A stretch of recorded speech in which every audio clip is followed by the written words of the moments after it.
The sun was setting over the tall buildings in Lagos.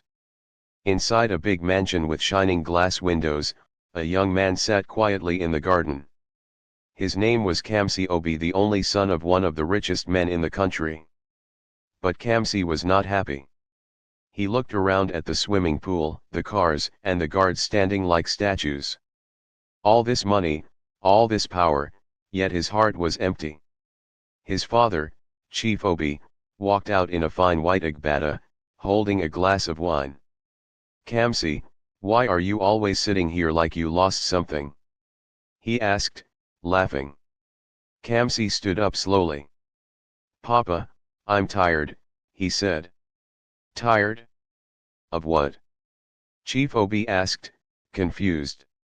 "Tired of girls who only love my money," Kamsi replied.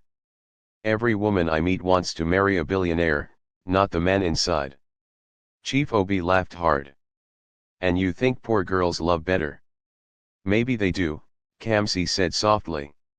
"I want to find someone who will love me even if I have nothing." Chief Obi looked at his son for a long time. Then he smiled and said, "Okay. I give you permission. Go and be poor." "What?" "Yes. Leave this house. Drop your name. No cars, no cards, no money. Go live like a poor man and find this true love you believe in." Kamsi's eyes widened. His father was serious. "Deal," Kamsi said. He went into the house and removed his expensive clothes. He packed a small bag with simple shirts and slippers. He took a small phone, no internet. No driver. No bodyguard. That night, he left the mansion with only 5,000 Nigerian nairas in his pocket. By morning, Kamsi was no longer a billionaire. He was now Junior, a poor hustler. He found a tiny room in a rough area of town. The walls had cracks, the roof leaked, and the mattress smelled. But he smiled. "This is where true love begins," he whispered. Outside, people were shouting and selling in the market. Children played in dirty sand. The air smelled of fried akara and dust. It was nothing like the mansion. But Kamsi now Junior was ready. He washed his one shirt. He cleaned the dusty floor. He breathed in the air of his new life. He had no idea that love was closer than he thought, but so was danger. It was a hot afternoon in the noisy streets of Ajganal. People were shouting prices, buses were honking, and hawkers ran after moving cars. Kamsi, now known as Junior, walked slowly through the market with a small bag across his shoulder. He wore a faded t-shirt, rubber slippers, and carried only a few naira in his pocket. His stomach rumbled. "I need food," he whispered. Just then, he heard shouting. "Thief! Thief! Catch her!" Junior turned sharply.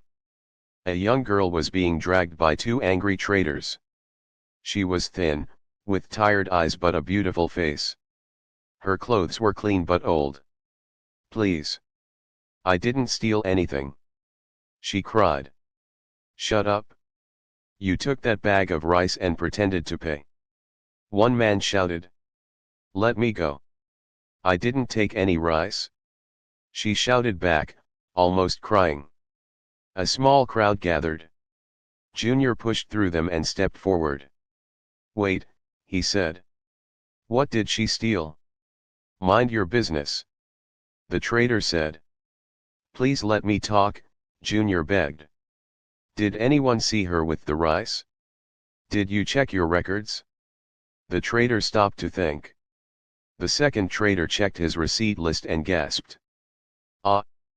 I made a mistake. She paid already. I forgot to mark it." The crowd gasped. "So she's not a thief?" a woman asked. "No, she's not," the trader said.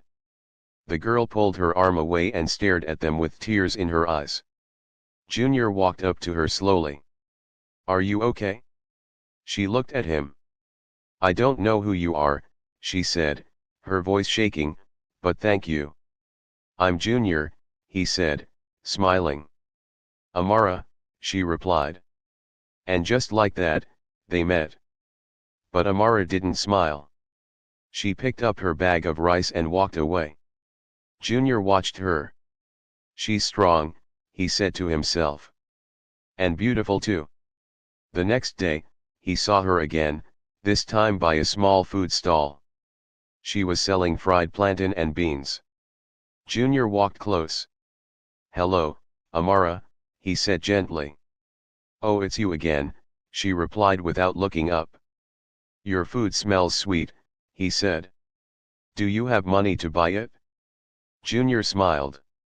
"Not much." "Then don't block my customers," she said. Junior laughed. Amara almost smiled too. But just then, a tall girl wearing big eyelashes and long nails passed by. She looked at Junior's cheap slippers and laughed out loud. "See this broke boy toasting fine girl," the girl mocked. Junior said nothing. But Amara turned to the girl and said, "At least he's not rude like you. Please walk away." Junior was surprised. Amara defended him. As the sun set, Junior sat alone and watched Amara close her stall. He smiled again. "She may be the one," he whispered. But love wasn't going to be easy. The real test was just beginning. Days passed. Junior kept coming to the same food stall, even when he didn't have money.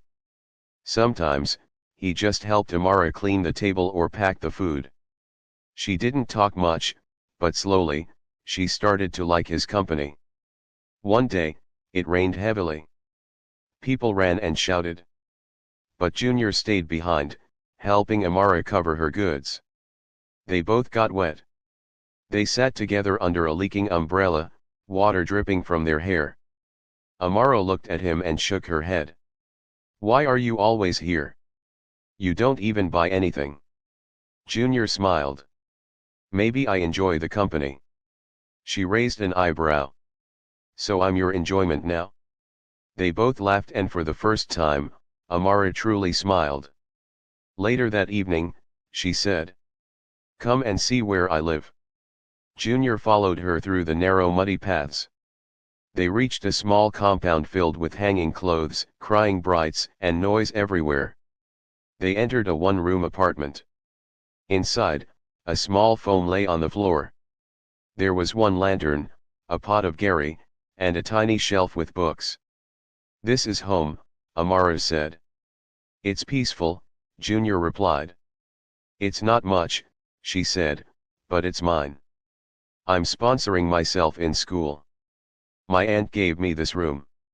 Just then, a voice shouted from outside. "Amara! Who is that boy?" A woman with a strong voice and red wrapper entered the room. Her eyes scanned Junior from head to toe. "Good evening, Ma," Junior greeted. Poor boy like you, entering my house? Do you have a job?" Junior lowered his head. "No, Ma. But I'm." "Then leave. My niece is not your mate. She's going to the university. She'll marry a rich man, not a broke hustler." "Auntie, please," Amara tried to stop her. "Shut up. I know your type," the woman hissed. Junior stood up. "Thank you, Ma. I'll take my leave." Amara walked him to the gate. She looked sad. "Don't mind her," she whispered. "She's just worried." Junior nodded. "It's okay. I understand." Before he left, he turned and said, "You're special, Amara. Don't let anyone kill your fire." She looked at him for a moment, and smiled again. That night, Junior walked home in the dark, his slippers soaked. But his heart was warm. He didn't know it yet, but love had already started growing slowly, quietly like a flower in dry land. But trouble was watching from the shadows. Days turned into weeks. Junior and Amara became close friends. They would sit by the food stall after she finished selling, talking about dreams and laughing about silly things. Junior would fetch water for her, help her fry plantain, and even wash plates when she was too tired. He was poor, or so she thought, but his heart was kind. One evening, as they sat outside under the stars, Amara looked at Junior and asked, "If you could be anything in the world, what would you be?" Junior looked up at the sky. "Free," he said. "Free from people's expectations. Free to love, free to live." Amara smiled softly. "I want to be someone who makes a difference," she said. "A lawyer. So I can fight for people who have no voice." "You already have a strong voice," Junior replied. They both laughed. The night was calm, but their hearts were noisy. Suddenly, Amara became quiet. She looked at Junior. "You know, you don't act like someone who's struggling." Junior's heart skipped. "What do you mean?" "Your manners. The way you speak. You're too polished for this street." Junior chuckled nervously. "Well, let's just say I was once on the other side." "What happened?" she asked, curious. He looked away. "Life happened." She didn't push further. She respected him. But deep inside, Junior knew he was telling half-truths. He wasn't just a regular guy with a tough past, he was still a billionaire's son, hiding behind a poor man's face. Elsewhere, a girl named Ngozi, Amara's friend, had started noticing things. She once saw Junior walking into a bank and greeting a manager. Another day, she saw him step out of a black car and quickly return to the street, looking around like a thief. "Something is off about this boy," she said to herself. "He's hiding something, and I will find out." Back to Junior. That evening, Junior brought Amara a surprise. "I fixed your aunt's broken table," he said. "She'll stop shouting now." Amara laughed with joy. "Junior, you're different." She hugged him. And in that moment, just for a few seconds, the world stopped. But behind that sweet moment, Junior's heart ached. What if she finds out the truth? Will she hate me? Will I lose her? Because he wasn't just in love anymore. He was falling. Deep. Fast. And with a lie on his lips. Love is growing, but now, danger is knocking at the door. It was a Friday morning. The air was cool, and the sky was clear. Amara was getting ready for school, tying her scarf, when her Auntie Clara barged into the room holding a paper. "Amara, your school fees are due again, right?" "Yes, Ma," Amara replied softly. "But I'll pay. I'm saving." Auntie Clara hissed. "Forget saving. There's a better way. Come and see something." She handed Amara a photo. It was a picture of a rich-looking man wearing a gbada, standing beside a flashy car. He looked like he was in his 50s. "Who is this?" Amara asked. "Your future husband." Amara's eyes widened. "What? I'm not marrying a stranger, Auntie. His name is Alhaj Musa. He's rich, powerful, and looking for a young wife. He promised to take care of your fees and give me 10 bags of rice."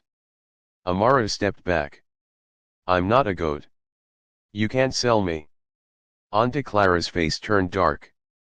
"After all I've done for you, you will repay me with insults." Amara ran out of the house in tears. That same day, Junior saw her sitting alone behind her stall, wiping her face. "What's wrong?" he asked gently. She looked at him. "My aunt wants to marry me off to an old man because of money." Junior clenched his fists. "That won't happen." "She's serious, Junior. And I have no one. My parents are gone. I don't even have 10,000 Nigerian nairas saved." Junior reached into his pocket the little money he had from washing cars and gave her. "Take this. It's not much, but we'll figure it out together." Her eyes filled with tears. "Why are you so kind?" "Because you matter," he whispered.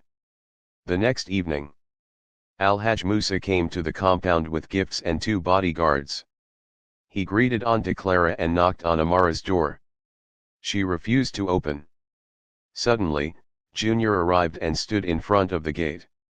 "She's not interested," he said firmly. "Who are you?" Alhaj Musa asked. "Her friend. And I won't let you force her." Alhaj laughed and looked at his guards. "Teach this poor rat some respect." The guards pushed Junior to the ground and kicked him in the ribs. Auntie Clara stood watching, arms folded. Amara rushed out screaming. "Stop! Stop it!" She knelt beside Junior. His face was bleeding, and his shirt was torn. "Why would you do this for me?" she cried. "Because I love you," he said weakly. She held his hand tightly. "I love you too," she whispered, tears falling. Later that night, Junior lay on his mat, wincing in pain. But in his heart, he felt something new, something real. "She said she loves me," he whispered to himself. But does she love Junior, the poor hustler, or Kamsi, the billionaire's son? He closed his eyes. Outside, someone was watching him from a distance. Ngozi. And she had seen everything. It was a Sunday afternoon. The compound was quiet. Junior sat outside, his ribs still hurting from the beating. He held a small mirror and gently wiped the cut on his face. Just then, Ngozi walked by slowly, carrying a small basin. She stopped and stared at him. "You like pain, right?" she said. Junior didn't answer. "So you're the one that wants to marry Amara?" she continued. Junior nodded. "You're too calm for a broke boy. Too neat. Too fresh. Something is not adding up." Junior sighed. "Please, just leave me alone." But Ngozi didn't walk away. She narrowed her eyes. "I saw you last week, stepping out of a black Jeep." Junior froze. "You think people don't see you because you change your slippers? Who are you really?" He stood up slowly. "Don't get involved, Ngozi. This has nothing to do with you." She laughed. "Ah. So you admit it? You're hiding something." Junior clenched his jaw. He knew it was only a matter of time. Later that day, Amara walked home from church, holding her Bible. Ngozi ran up beside her, breathing fast. "Amara. I need to tell you something about that your lover boy." "Ngozi, please. I'm tired." "No. You must hear this. That boy is not who he says he is." "What are you saying?" "He's not broke. I saw him step out of a black car near Zenith Bank. I saw him shaking hands with a bank manager. Even his accent too clean. Can't you see?" Amara stopped walking. Her heart pounded. "You're lying." "I have proof. I followed him last week. He went into a fancy building. I asked someone there. They said one of the owners is Kamsi Obi, billionaire's son. He fits the description, same face, same height." Amara shook her head. "You're just jealous." "You think so? Ask him yourself." Ngozi stormed off, leaving Amara standing still in the middle of the road. Her fingers trembled. That night, Amara waited until Junior came to her door with a bag of oranges. "Hey," he said, smiling. "I brought something sweet." But Amara didn't smile back. "Junior, who are you?" Junior's heart dropped. "What do you mean? Don't lie to me. Please." She was shaking now. "Are you Kamsi Obi?" Silence. Junior looked down. "Yes." Boom. Her face changed. Her body went cold. So everything was a lie. No. The love is real. The friendship was real. I wanted someone who loved me for me. So you lied to me for weeks. Amara, please." She stepped back. I don't even know who you are. You know my heart. That's the real me. No. The real you is a liar. She turned and went inside, locking the door behind her.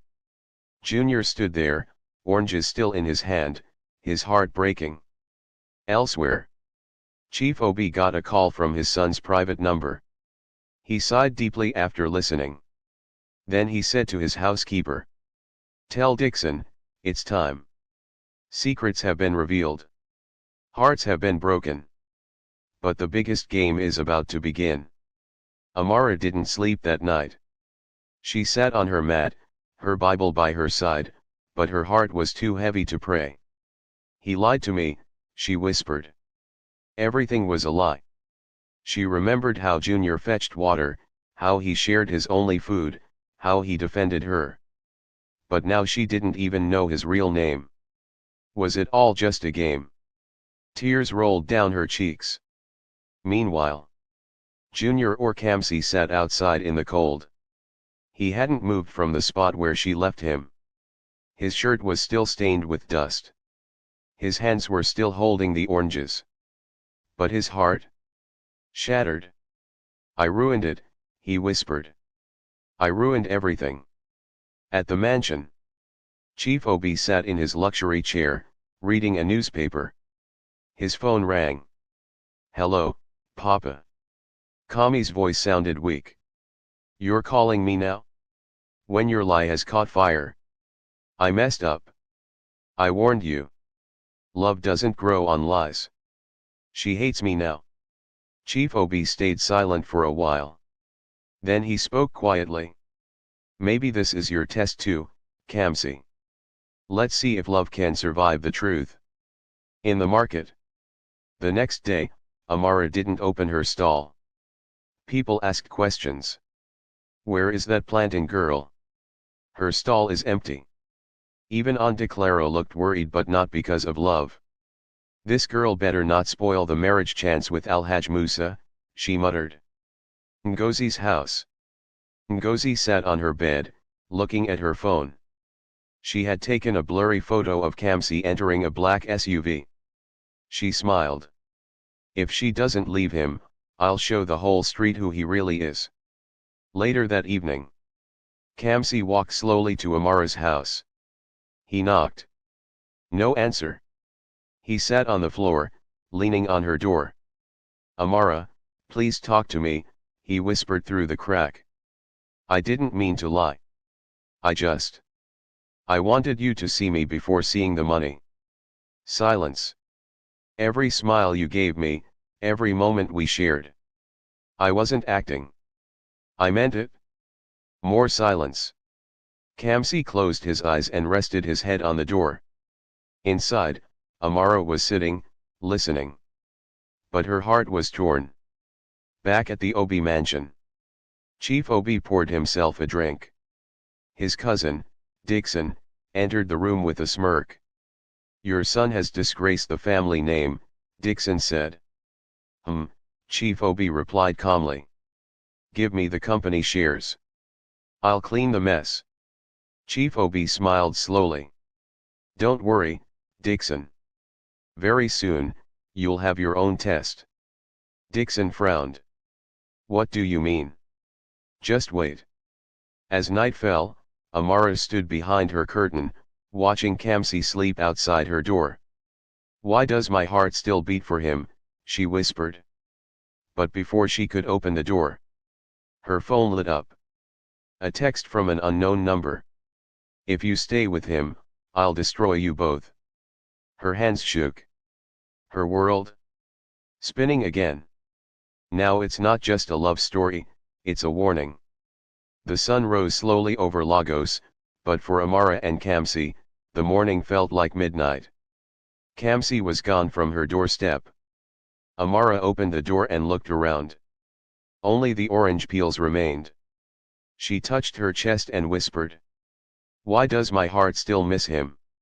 Suddenly, her phone beeped again. Amara's heart jumped. She didn't know who was sending the messages, but she was sure the war had just started. Meanwhile, at the Obi mansion, Chief Obi sipped his tea in silence, eyes fixed on a small paper. It was the news headline. Billionaire's son caught living in slum with girl from the streets. He chuckled. Then he looked at his assistant and said, "Call my lawyer. I want to make an announcement." "Announcement, sir?" "Yes. Tell the press I've lost all my businesses. I'm bankrupt." "But sir, it's time for truth to taste everyone's tongue." Later that day, the news spread like wildfire. "Did you hear? Chief Obi is broke. The Obi Empire has fallen. So that means Kamsi has nothing again?" Ngozi, who was still planning her next evil move, gasped when she saw the news on Facebook. "What? Broke? This must be a trick." But it wasn't. Chief Obi had pulled the biggest trick of all, and it was working. Kami's street room. Kamsi sat quietly, watching the news with a small transistor radio beside him. He had no smile, no anger, just silence. Then a knock. He opened the door. It was his father. "Papa? What are you doing here?" Chief Obi walked in, dressed simply. "I have broken the kingdom, my son." "What do you mean?" "I told the world I'm bankrupt." Kami's eyes widened. "But why?" "Because now, your girl and your enemies will show their true faces." "Papa, she won't come back." "Let her choose now. Not for money. Not for pity. But for love." Amara's compound. Amara was sitting quietly, her phone in her hand. The messages had stopped. But fear hadn't. Ngozi walked in, looking fake sad. "Amara, sorry about the heartbreak, oh. And now, I heard his father is broke too." Amara looked up. "Yes. I saw the news." "So, will you still go after him? Even now that he's nothing?" Amara stood up. "He was never nothing. Huh. Even when I thought he was poor, he had the richest heart I'd ever seen." Ngozi's eyes darkened. "So, you still love him?" "Yes. I do." Amara picked her bag. "And if I lose everything for love, let it be. I'm tired of hiding from my own heart." She walked past Ngozi, who stood frozen in rage. She chooses him? Again? After everything? Amara walked up to Kami's small room and knocked. He opened. Their eyes met. "I heard about your father," she said softly. "So, you know?" "Yes. And I don't care." He looked away. "I understand if you don't trust me." She took his hand. "I don't trust the lie. But I still believe the love." They hugged slowly, painfully, like two people healing from the same wound. But just as they hugged, a camera clicked. Snap! In the shadows, someone had taken their picture. Love had returned. But a bigger war was waiting in the dark. The wind was calm, and the street was quiet. Inside Kami's small room, two hearts beat together again. Kamsi held Amara's hand gently, like she was made of glass. "I didn't think you'd ever come back," he whispered. "I almost didn't," Amara said. "But then I remembered who you are, the boy who ate boiled yam with me and smiled like it was jollof rice." They both laughed softly. Then she looked into his eyes. "Kamsi or Junior, rich or poor, I love you. But don't lie to me again." "Never," he promised. And just like that, love returned. Elsewhere, inside a small room with dim light, Ngozi was smiling wickedly. She looked at her phone, zoomed into the photo she took of their hug. "So you still love him, Amara," she said. "Good. Let's see if the world still loves you." She sent the photo with a message to a blog. Billionaire's fake son secretly dating market girl after father's bankruptcy. See photos. Within 1 hour, the internet exploded. Is this love or madness? Amara is using jazz. From hawker to billionaire's wife? To fiacque. Screenshots flew around. And soon, one of them reached Auntie Clara. She nearly dropped her phone. What nonsense is this? My niece has finished my name in public. Back at the mansion, Chief Obi's lawyer rushed in. Sir, the fake news is trending. Your son is being dragged. Chief Obi read the story. His face stayed calm. Let them drag. Let them finish. Sometimes, a house must burn before the gold is found in the ashes. Meanwhile, Kamsi and Amara. They walked hand in hand through the market. People whispered and pointed. Is that not the girl from the blog? That boy is the fake billionaire. Shameless lovers. Amara's hands shook. She looked at Kamsi. I can't lie, this is hard. Do you want to go back home? He asked. No, I want to stay beside you. Then we face it together. He pulled her close. And together, they walked through the fire of public shame. Nightfall. Suddenly, Amara's phone rang. She picked. A deep voice said. You have 24 hours to leave him, or you will disappear like the last girl. Her heart froze. Who is this? Hello. The call ended. She looked at Kamsi, her hands trembling. Someone just threatened me. Kami's eyes darkened. This is not about gossip anymore. This is war. Far away, in a black-tinted car. Dixon, Kami's cousin, put his phone down slowly. They think love will save them, he said, sipping palm wine. Beside him, a man with scars on his face nodded. Shall we begin? The man asked. Yes, Dixon replied. Let's make her disappear first. The enemy is no longer hiding.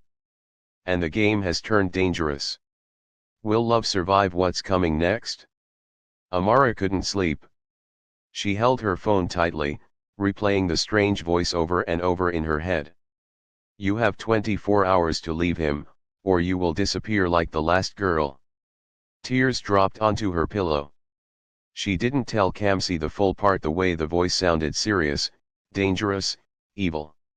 Why would someone want to harm me just because I love him? Suddenly, she stood up, wiped her face, and picked her bag. I need to face this. I need to face his father. Obi Mansion. The gates opened slowly. The guards looked surprised. A young girl, dusty from the road, stood confidently in front of them. I want to see Chief Obi. Do you have an appointment? No. But tell him. Amara is here. The girl who loves his son. Minutes later, Amara was sitting in a beautiful gold chair. The living room looked like a hotel. But her heart was shaking like a leaf. Then, he walked in. Chief Obi. Tall. Calm. Sharp eyes that had seen too much. He sat opposite her. Silence filled the room. So you are the one, he said quietly. Yes, sir, Amara replied, her voice firm. You knew who my son really was, and you stayed. I stayed. Not for the money. Not for the mansion. But for him. He nodded slowly. Do you know how many women have said that before? Maybe many. But I'm not them. Chief Obi leaned forward. Why didn't you run when the world turned against you? Because real love is not a thing you carry and drop when the rain starts. It's a roof. You stand under it and wait for the storm to pass. Chief Obi blinked. He was quiet for a long time. Then, he chuckled. You speak with fire in your chest. Because my heart is still burning. Chief Obi stood up and walked to the window. Then he turned and said. You passed my test. Test. Yes. I pretended to lose everything to see who would remain standing. Amara's eyes widened. So you're not broke. He smiled. I'm rich in everything that matters, but I needed my son to learn what real life feels like. And I needed you, to reveal your soul. He walked closer. You're not perfect, but you're real. That's more than money. She swallowed hard. But someone still wants to destroy us. Chief Obi's eyes narrowed. I know. Outside the mansion. Kamsi stood by the gate, worried. Suddenly, Amara walked out. He rushed forward. Amara. What are you doing here? She smiled. I came to fight for us. You met my father? Yes. What did he say? He said, welcome to the family. Tears filled Kami's eyes. He hugged her tight. But inside the gate, Chief Obi was making a call. Dixon is moving fast. We must move faster. Protect the girl. Tonight. Final scene. Ngozi was outside Amara's compound that evening, pretending to be a friend. She knocked on the door gently. Amara, are you there? Let's talk. But the room was empty. Ngozi smiled. Then pulled out her phone. She's not home, she whispered to someone on the line. Good, Dixon replied. She'll never come home again. Love has found approval. But the hunter is already aiming his arrow. Tomorrow may not come for Amara, unless someone stops what's coming. The sun smiled over Lagos like nothing was wrong. Birds sang. People rushed to work. Children played in school uniforms.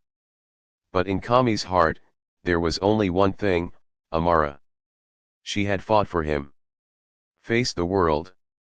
Faced his father. Now it was time to show her what she truly meant to him. He called his father. Papa. I'm ready. Chief Obi replied. Then make it count. Let the whole world see that truth still wins. Meanwhile. At Amara's new safe house. After the threats and the strange phone calls, Chief Obi had moved Amara to a private home guarded by his men. She didn't want to hide. But they insisted just for now. If I'm the reason Kamsi is in danger, then I'll stay hidden. Just for a while, she agreed. She had no idea what Kamsi was planning.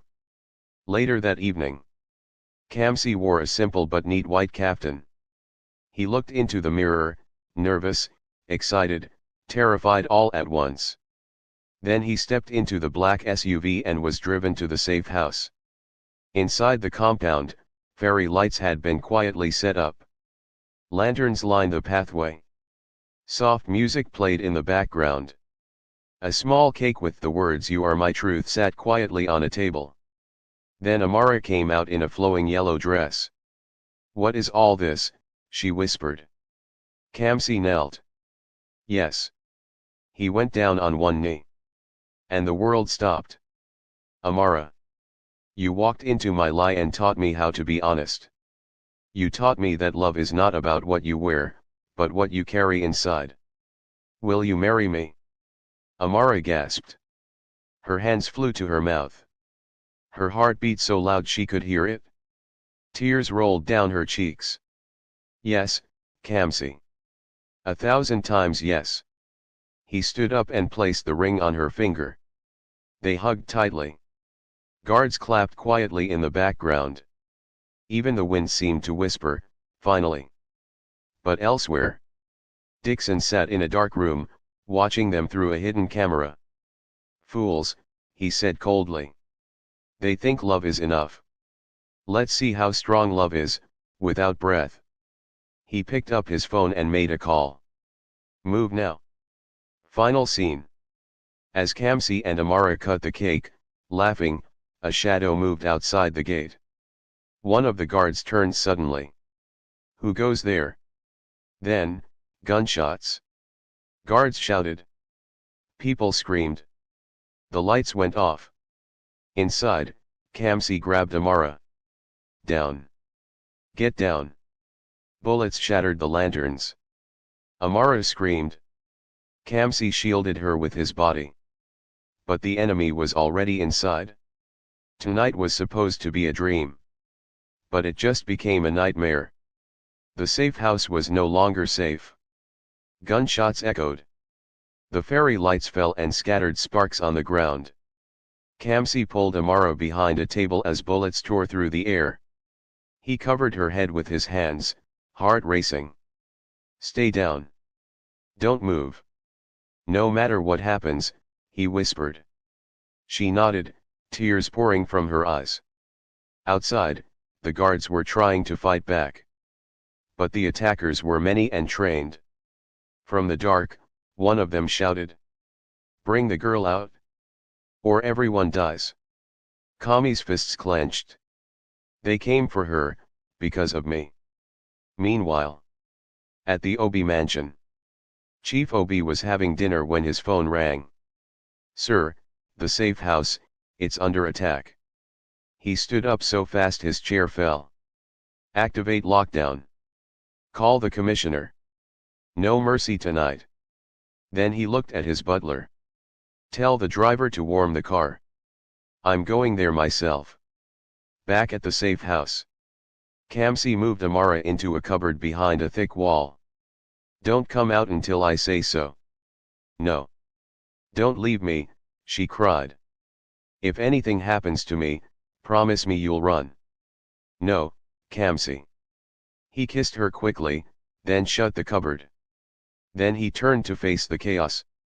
In the living room, two masked men had entered. Kamsi stepped out. "I'm the one you want. Leave her alone." The taller attacker laughed. "No. Our boss said the girl dies first. Then you." Suddenly bang. A gun fired. One of the guards shot one of the attackers in the leg. A fight broke out. Tables flipped. Glass shattered. A second attacker aimed at Kamsi. Bang. Someone screamed. Silence. Smoke filled the air. Then Amara crawled out from the cupboard, coughing, calling his name. "Kamsi? Kamsi." She saw him on the floor. Blood on his shirt. "No, no, no, no, please no." She held his face, sobbing. "Stay with me, please." His eyes fluttered open. "I'm okay," he whispered. But she could see he had taken the bullet for her. "You're bleeding." "It's just a little love wound," he joked weakly. Then he passed out. Amara screamed for help.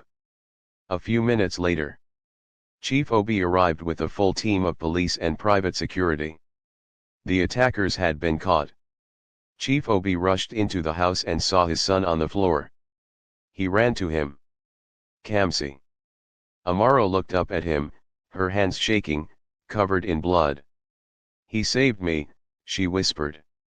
"You saved him too," Chief Obi replied. He picked up his phone. "Get my chopper. He's going to my private hospital. Now." Hours passed. Kamsi was on a hospital bed, unconscious. Machines beeped. Doctors moved around. Chief Obi stood quietly, his face pale with fear. Amara sat beside the bed, holding Kami's hand. "You gave your life for mine. Now I'll give mine to pray for yours." Her voice shook. She kissed his hand. "Don't leave me. Not now." Outside the hospital, Dixon watched from inside a black car. "So he survived," he whispered. "Next time, I won't miss." Love bled tonight. But it didn't die. Yet death is still watching from behind the curtain. The private hospital was quiet. The air smelled like medicine and prayers. Kamsi still lay unconscious, wrapped in bandages, machines beeping softly beside him. Amara hadn't left his side. Her eyes were red from crying, but her heart? Stronger than ever. "You chose me, even when bullets were flying," she whispered. "Now I choose to protect you, even if it costs me everything." Chief Obi stepped into the room with a gentle knock. "You need rest, my dear." "I can't leave him," Amara said. Chief Obi sat beside her and sighed. The police arrested 2 men, but they refused to speak. Who sent them? Amara asked. Chief Obi's eyes turned cold. We know. We just need proof. Amara nodded slowly. Then an idea dropped into her heart. Then let me help you catch him. Catch who? Dixon. Meanwhile, in a hotel room, Dixon laughed as he poured himself a drink. So the rich boy survived, he muttered. I'll make sure next time is his funeral. He looked at Ngozi's message. Amara is still by his side. She won't leave him. He replied. Then she'll fall with him. But someone had tapped the phone line. Chief Obi's team was listening. Sir, we have him. He's threatening again. Chief Obi didn't blink. Let him keep talking. Now, prepare the bait. Later that day, a blog post appeared online. Billionaire's son still unconscious. Amara breaks up with him, says she regrets falling in love. The story spread like fire. Ngozi screamed with joy when she read it. Yes. She's out. She forwarded it to Dixon immediately. She's breaking up with him. This is your chance. Dixon smiled. Perfect. It's time to visit her, and finish the story. But what Dixon didn't know was, it was a setup. Safe house trap, the final game begins. That evening, Amara sat alone in a quiet apartment provided by Chief Obi. Her face looked tired. Her heart beat like a drum. She wore a secret mic in her bra. Policemen were hidden all around the building. Suddenly, knock knock. She opened the door. Dixon walked in, wearing a soft smile. Amara. I heard you finally opened your eyes. Yes, she said coldly. I don't want to be part of the Obi drama again. Smart girl, he smiled. You deserve better. And I can help you, if you help me. Amara folded her arms. Help you how? Help me end Kamsi. Properly this time. I'll give you 50 million Nigerian nairas and a new life abroad. You want me to betray him? He doesn't deserve your love. Join me, and we both win. Amara stood quietly. Then she said. You're right. I'm tired of suffering for love. Dixon smiled like a devil. Good. Let's plan. Freeze. You're under arrest for attempted murder and conspiracy. Dixon turned, shocked. What? You lied to me. Amara's voice turned ice cold. No, Dixon. You lied to the wrong girl. As they dragged him away, he screamed. This isn't over. Kamsi won't live to marry you. Final scene, hospital room. That night, Amara returned to the hospital. She sat beside Kamsi again and held his hand. I kept you safe, my love. Now it's your turn, to come back to me. Suddenly, Kami's fingers twitched. His eyes opened slowly. Amara. She gasped. Kamsi. You're awake. He smiled weakly. I heard everything, even in the dark. She held his face. Then listen to this, I love you. And I'm never letting go. Love caught a bullet. But now, love has caught a criminal. And the wedding bells are finally close if fate allows. The next morning, the sun touched the window gently. Kamsi lay in his hospital bed, eyes open, smiling weakly as Amara fed him soft pap from a spoon. You still remember how to eat like a baby, she teased. He chuckled. As long as you're the one feeding me. They both laughed. But behind their smiles, was the memory of bullets, betrayal, and blood. Amara gently touched the bandage on his chest. You took a bullet, for me. I'd take it again. And again. Please don't, she whispered. I don't want to lose you. Ever. He held her hand tightly. You won't. Not if we hold on. Meanwhile, at the police station, Dixon sat in the cell, dirty and angry. His fine suit now looked like rags. The officer walked in with a paper. You have court next week. Where's my lawyer? Gone. Everyone dropped you. Even my uncle. Chief Obi. He said, and I quote, let the tree fall on its own axe. Dixon swallowed hard. For the first time, he knew. He had lost. Back at the hospital, Chief Obi entered with flowers. Amara stood up, surprised. Good morning, sir. Good morning, my daughter. She smiled softly. You called me daughter. Because after all you've done, that's who you are now.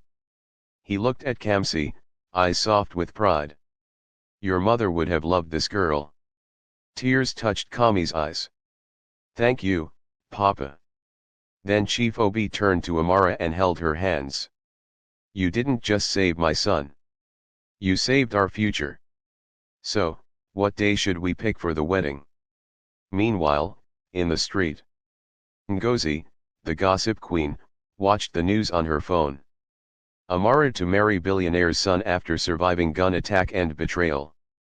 Her chest burned with jealousy. This girl has finished me, she hissed. But no one cared anymore. Her followers had dropped. Her fame had dried. The same street that once listened to her now ignored her. She used to sell plantain, they now said. Now she's a queen. Wedding preparations begin. The Obi mansion turned into a beehive of activity. Tailors came in. Decorators arrived. Designers brought rich lace and velvet. Chief Obi hired a top wedding planner from Ghana. Nothing but royal, he said. Meanwhile, Amara sat with her childhood friend Chisholm, laughing and trying on veils. So you're marrying the prince of the land, Chisholm teased. I'm just marrying my friend, Amara replied. He just happens to own half of Lagos. They both laughed. But later that night, Amara sat alone, looking at her reflection in the mirror. Do I really belong in this world? Will they accept me forever? Suddenly, Kamsi walked in, bandage still on, holding a small box. He knelt again, but this time, not to propose. I just came to remind you, he said, that it was never the money. It was always you. She knelt too. And they held each other quietly. In a quiet room. A man watched their videos silently. Not Dixon. Not Ngozi. Someone else. A soft voice whispered beside him. Sir, should we move in now? The man replied. Let the wedding happen first. Then, we strike. Who is this new shadow? Is the danger truly over? Or has the real enemy been waiting for everyone to relax? The wedding invitations had gone out. The union of Kamsi Obi and Amara Ikenau love forged in fire. The whole city was talking. From newspapers to social media, blogs flooded with photos of the upcoming ceremony. But Amara's heart was calm. She was in love. And nothing, not Dixon, not bullets, not gossip could shake her. Or so she thought. At the wedding fitting, Amara stood before the mirror in her beautiful white gown. Even the tailor gasped. You look like a queen, my dear. Kamsi walked in, still with a healing wound, but his smile brighter than ever. I always knew you were royalty. We were just waiting for the crown. They both laughed. Then a loud knock came on the gate outside. A security guard entered with a strange look. Ma, someone brought a gift. But, they didn't leave a name. Amara opened the parcel. It was a wedding veil, old, dusty, and stained with something dark. Attached was a note. She wore this veil too. But she never made it to the altar. Kami's eyes widened. This is a warning. From who? Amara whispered, her hands shaking. Chief Obi was immediately called. He entered the room with 2 bodyguards. We just caught wind of something. Someone else may be watching. Not Dixon. Then who? Kamsi asked. Chief Obi sat down slowly, his voice low. There was a man. Years ago. A business rival. His daughter once dated me, but I refused to marry her. He promised that one day, no Obi child would ever marry in peace. What's his name? Amara asked. Chief Obi looked her in the eyes. Chief Bartholomew Ajana. Elsewhere. In a marble house. An old man sat in a wheelchair, feeding pigeons. Beside him stood a tall man in white, dark sunglasses, and a gold walking stick. Everything is ready, the tall man said. The old man smiled. Let the Obi boy have his wedding. Let him dance. But when they raise the cake knife, let his bride fall instead. The pigeons flew away suddenly. As if they knew, something wicked had just been spoken. The night before the wedding. Amara couldn't sleep. She stood by the balcony, eyes looking into the dark sky. Why can't we just have peace, she whispered. Kamsi came from behind and hugged her gently. Peace isn't something you're given. You fight for it. You protect it. Do you think we'll make it to the altar? He smiled. We already made it. We just haven't danced yet. She rested her head on his shoulder. Early the next morning, a small delivery bike parked at the Obi mansion gate. The guard checked the package. Another gift, he muttered. He opened it. Inside was a single red rose. And a blood-stained handkerchief with the words. This is her last morning as a bride. The guard froze. Behind him. The man in white had already slipped inside the compound unnoticed. Tomorrow is the wedding. But someone in white is planning a funeral. This is it. The day they've all waited for has finally come, but so has the man in white. And as joy reaches its peak, a blade is hidden in the bouquet. The sun rose beautifully over Lagos. Birds sang louder than usual.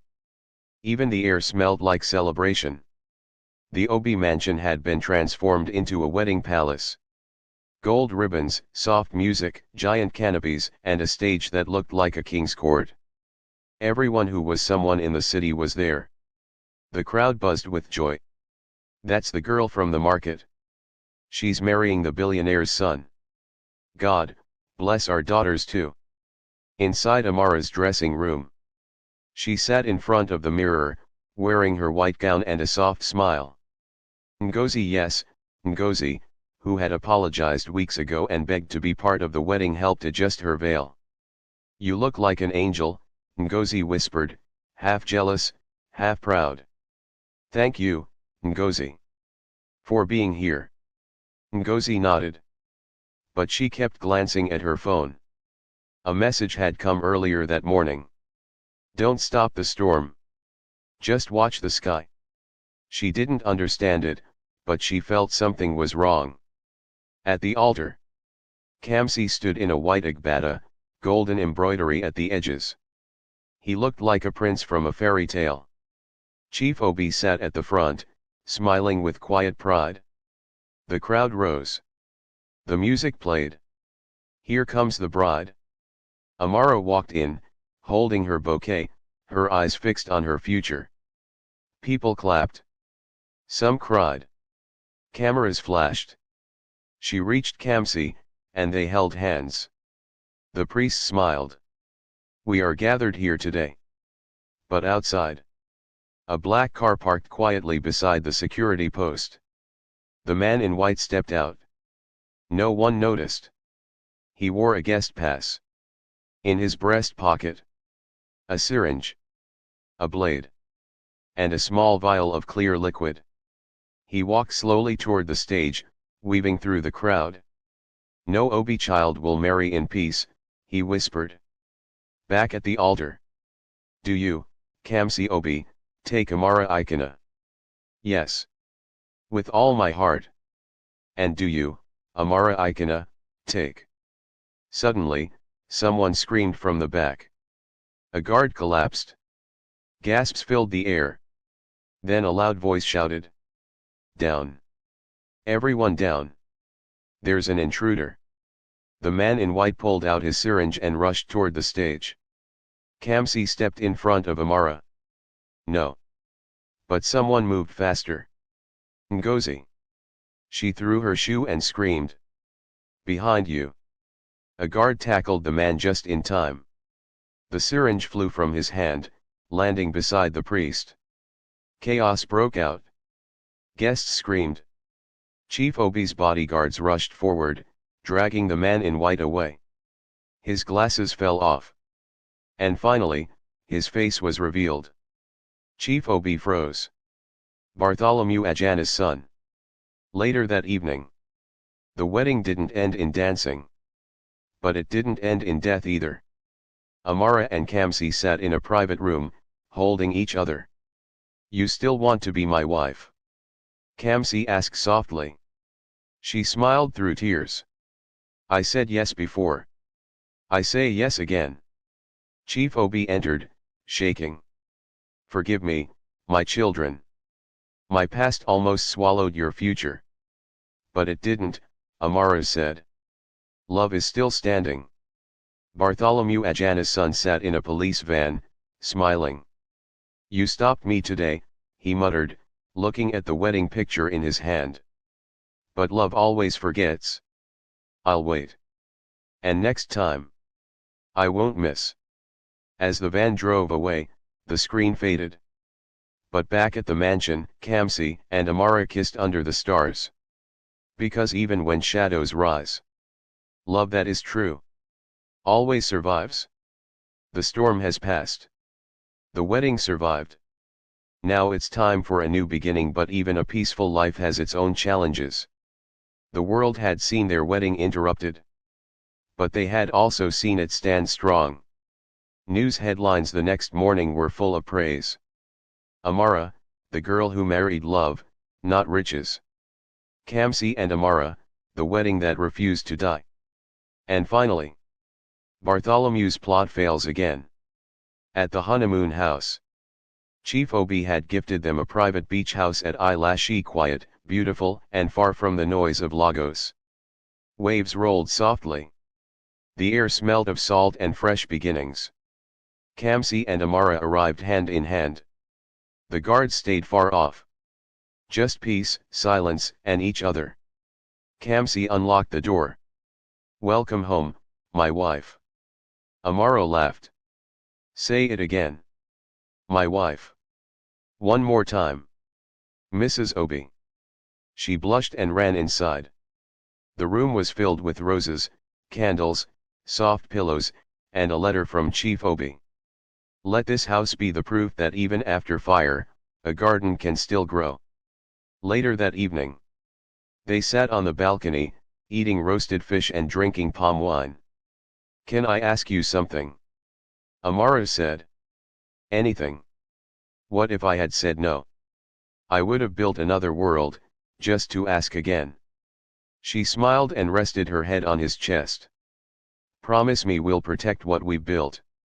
Even if I have to build a wall around you with my bones, he replied. They kissed, and the waves clapped for joy. Meanwhile, in a prison cell, Bartholomew's son was silent. But not broken. He scribbled something in a small notebook. A title. The Fall of the Obi Family Begins with a Smile. He smiled in the dark. Next morning at the beach, Amara woke early and tiptoed outside. She looked at the sea. Tears rolled down her cheeks. Mama. I wish you were here to see me now. Suddenly, arms wrapped around her waist from behind. Talking to someone. Yes. My mother. Tell her I said thank you. For what? For raising the girl who taught me how to be a man. They stood together as the sunrise painted the sky gold. Then Kamsi whispered. Let's start a business. A business, she laughed. Yes. A love business. Helping street girls believe they deserve more. You mean, A foundation. Yes. The Amara Foundation. Her eyes widened. You want to name it after me? I want the world to never forget what a girl from the street can become. A year later, a banner was raised over a small compound. Opening ceremony, the Amara Foundation for Street Girls. Dozens of young girls smiled, ate, danced, and hugged Amara. Kamsi held her waist and whispered, "Now we're building more than just a home." Amara turned to him. "We're building a future." And the camera zoomed out. As children laughed, love grew, and a new generation found hope in the arms of two hearts that refused to be broken. Because real love doesn't stop at the altar. It begins again in the lives it touches. The Amara Foundation was now a household name. Every newspaper praised it. From market girl to mother of many. The woman who dared to give back. Children now called Amara Auntie Hope. Kamsi called her my queen of purpose. Did this story touch your heart? Help us spread wisdom and love by sharing this story with someone who needs to hear it. Tell us in the comments. What lesson did you learn from Kamsi and Amara's journey? Subscribe to our channel for more powerful African folktales that teach, heal, and inspire. Let your ears be open, and your heart be full.